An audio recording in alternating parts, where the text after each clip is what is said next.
تهنئة عيد الفطر المبارك.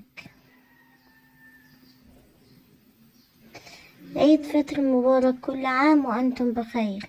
مع إشراقة هذا اليوم المبارك أهنئكم بحلول عيد الفطر السعيد، أعاده الله عليكم وعلى أحبائكم باليمن والبركات. نسأل الله أن يتقبل منا ومنكم صيام رمضان وقيام الليالي، وأن يجعل عيدنا هذا بداية لفرحة دائمة وسعادة لا تنقطع.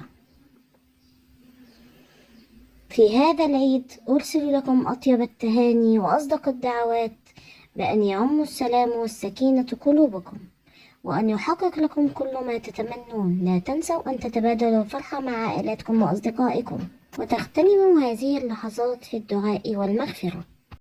اللهم اجعل عيد الفطر فرحة لنا ولأمتنا الإسلامية، واغفر لنا ولأحبابنا واجعلنا من أهل الجنة.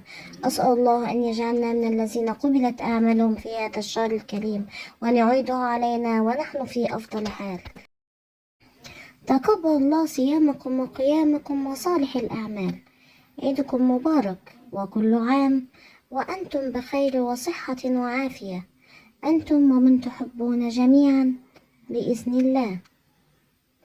لا تنسوا الاشتراك في القناة وتفعيل زر الجرس ولايك حتى يصل لكم كل جديد. والسلام عليكم ورحمة الله وبركاته.